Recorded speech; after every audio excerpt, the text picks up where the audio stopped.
Welcome into a special episode of the Bayou City Soccer Podcast. We're pleased to be joined today by MLS Apple TV analyst Calen Carr, former Houston Dynamo forward Calen Carr, we might add. Calen, how's it going? Good, good. Awesome to be on with you guys. Thanks for having me on. Yeah, I know you're down in Florida doing some GA Cup stuff. There's been a lot of talk about the Dynamo Academy and the Dynamo youth kids and all these promising players that Dynamo fans have been starving for. It seems like, and it seems like MLS, in general, there's this youth movement. We see the Red Bulls and all these teams with all these young kids. What have you seen down there, and what's kind of caught your eye? Yeah, it's been a really fun tournament so far. I guess it's just super interesting to me from the standpoint of when I was growing up, I played in my neighborhood. I played mostly around my neighborhood. I had to really seek to get outside of that, whether it was an out of state tournament or I grew up in Northern California and I would go down to Southern California, and that was a big shift, a big change. And now there's 15 different countries represented here at Generation Adidas Cup. Some of the biggest clubs in the world are here. There was a Barcelona, Real Madrid, Bayern Munich, Sevilla, all these amazing teams that come from all over the world. So it's been pretty cool to see how the MLS teams stack up to it. And yeah, a lot of talent on display. It's crazy too. Like a lot of this, like the GA Cup, and like all this stuff. Like even like the concepts of like academies in this country, like this is such like a new thing. It's not that old, and I think people kind of underappreciate the way development in this country is going with youth players. I mean, you back in your day, it was college or nothing. Yeah, So just to speak about the way that the youth development's developed in general in this country. yeah, and I remember in my time in MLS, that was right when the academies were just starting, and it felt very, preliminary. There were some really talented kids that would kind of make their way through.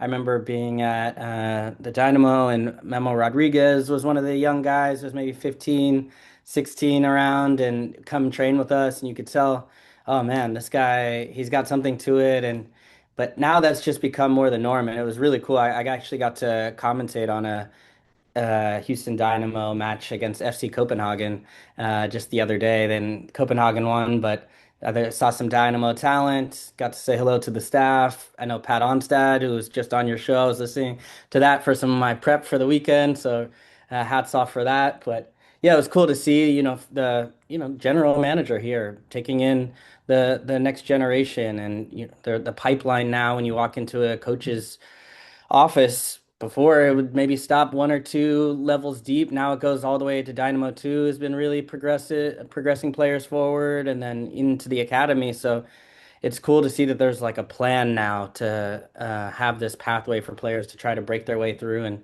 there's a lot of talent in Houston. I don't have to tell you guys that. So it's cool to see some of that starting to show. I was impressed by a few guys on the Dynamo Academy side. I'm not going to highlight anybody probably just to not they're still kids and got a long way to go, but I was pretty impressed. It was a fun game to watch.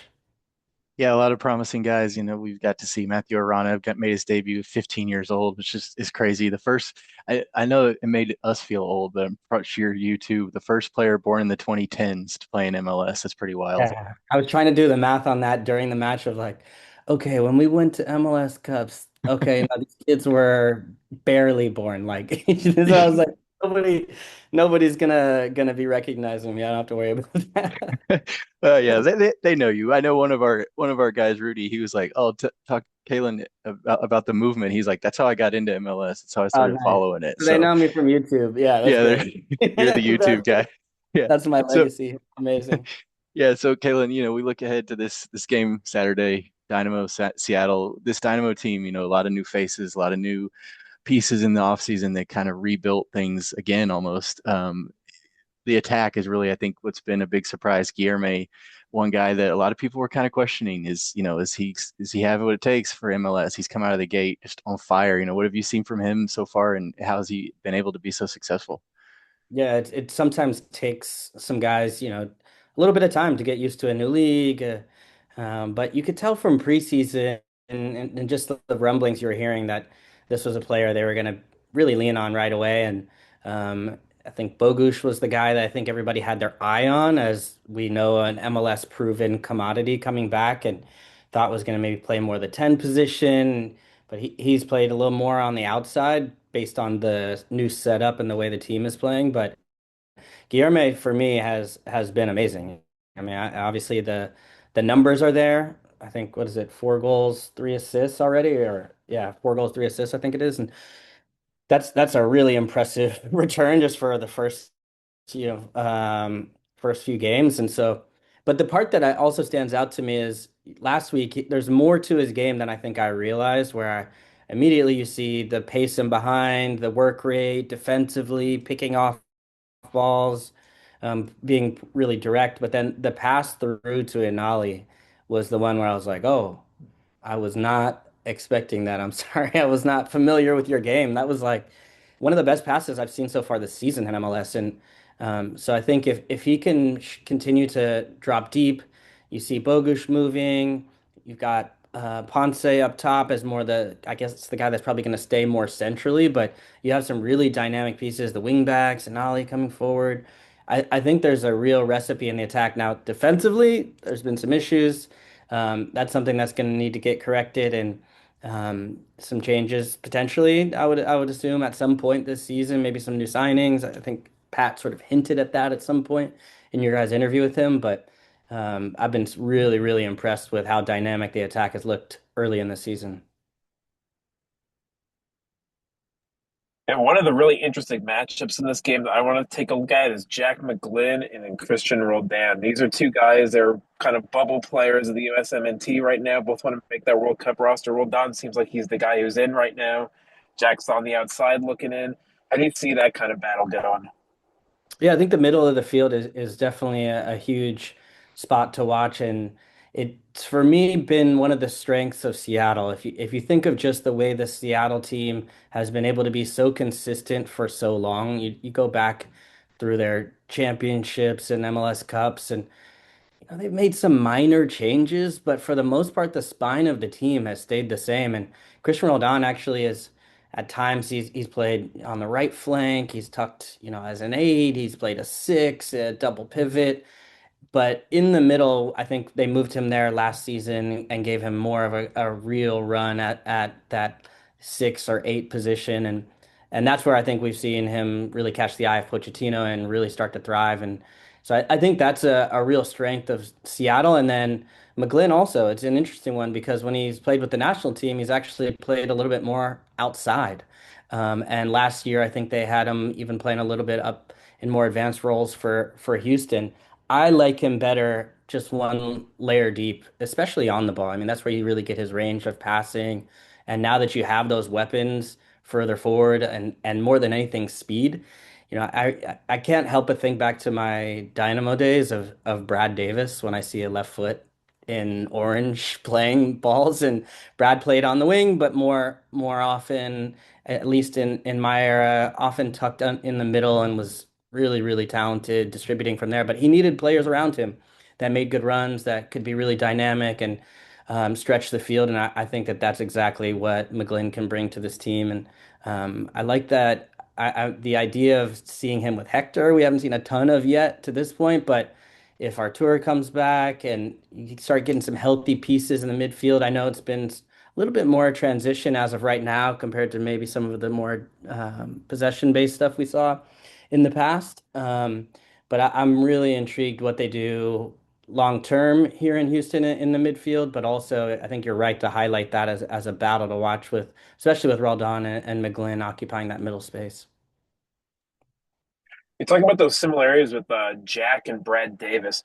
One thing I've always been interested in is how Brad Davis would fit into like modern MLS. Do you think he'd be more like a midfielder like Jack if he went into the league today? Do I think he would be a what? A center midfielder? Yeah, more of a center midfielder than a winger. It depends. I think Brad's game changed over the course of his career. He was more of a winger, and then he really had a second career almost, and it timed well when I got to the team. And I think a lot of people have kind of talked about this from Brad is the talent was always there, left foot, hard to teach that. Same thing with Jack. It's just like God-given talent.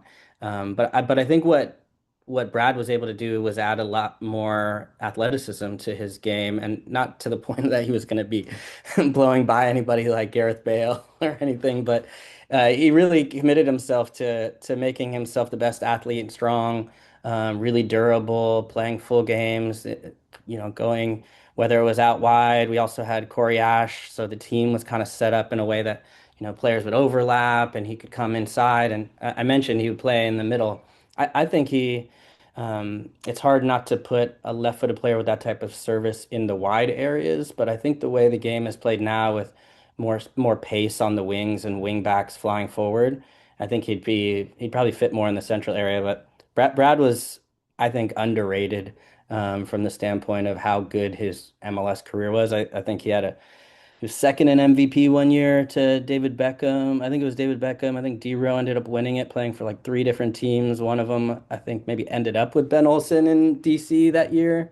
But I was always going to back my guy with Brad, and I think he deserves a lot of credit. And look, this guy started.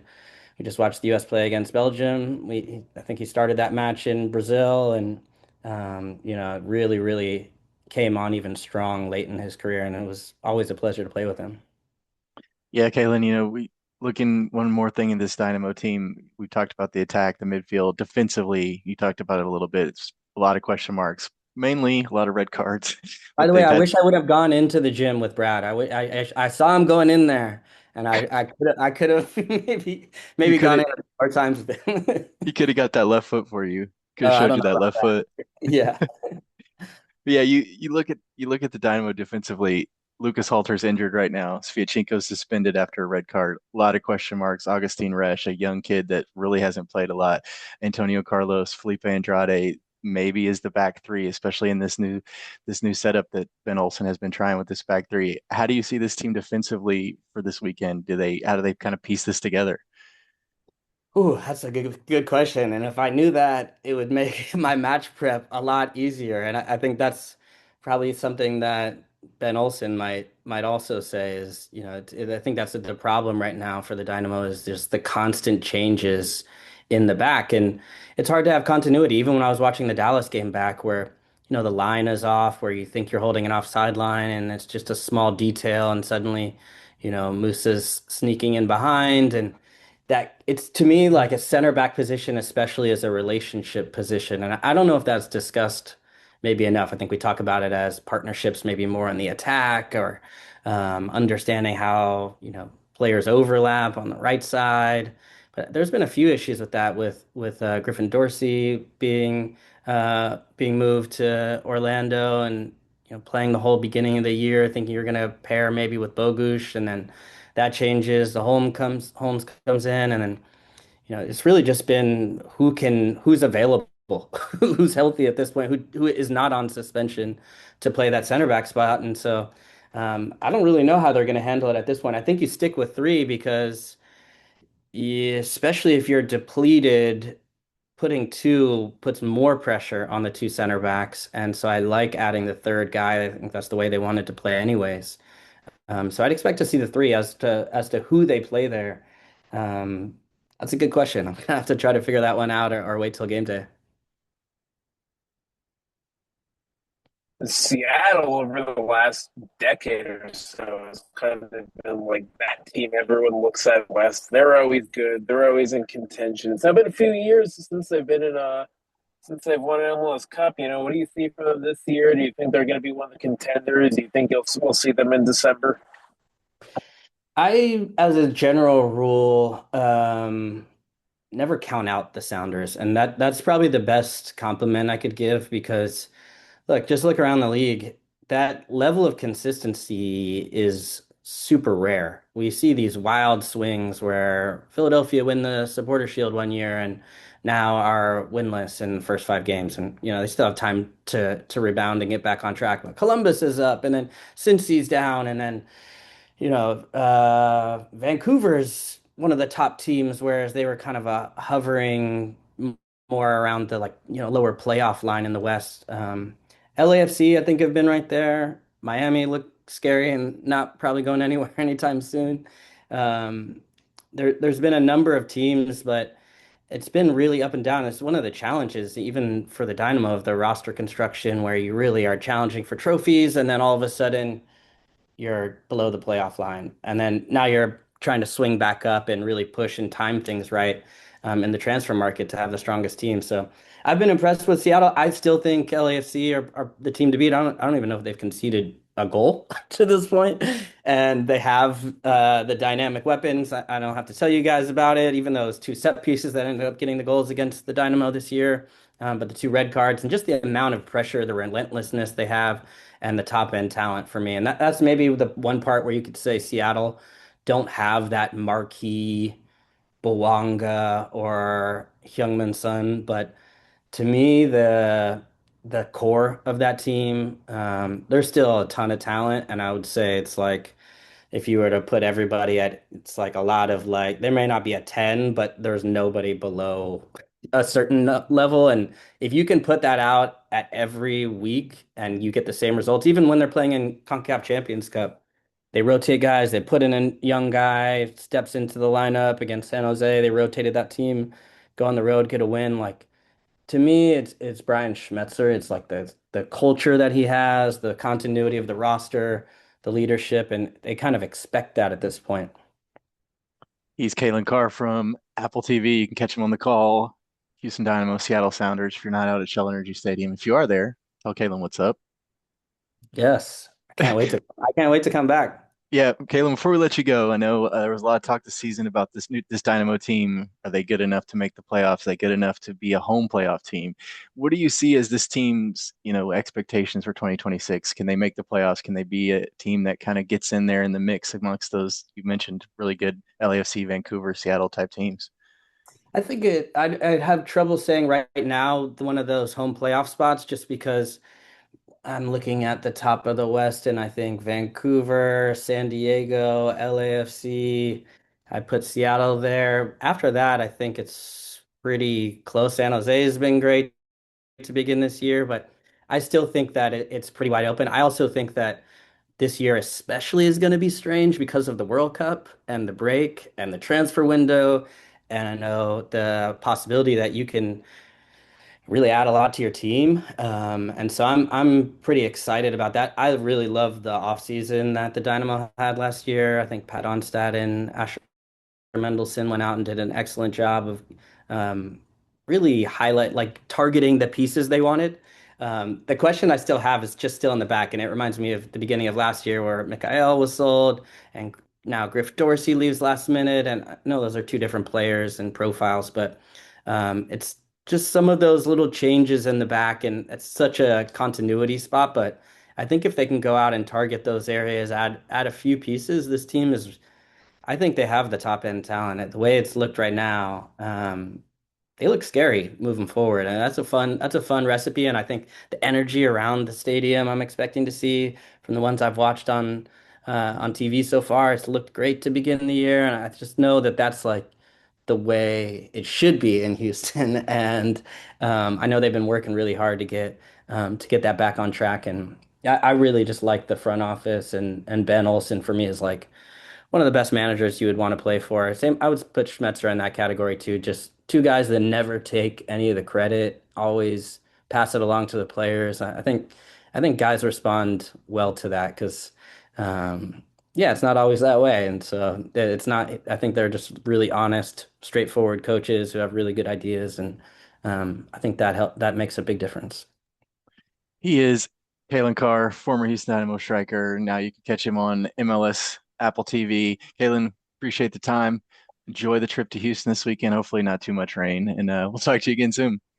Yeah, Seattle bringing the rain. What's up with that? No, I can't wait to be back at the stadium. And if anybody's listening, I'm going to be walking around beforehand, maybe afterwards. So yeah, please come say hello, and would love to see you guys at the stadium too. Awesome. Thanks, Calen.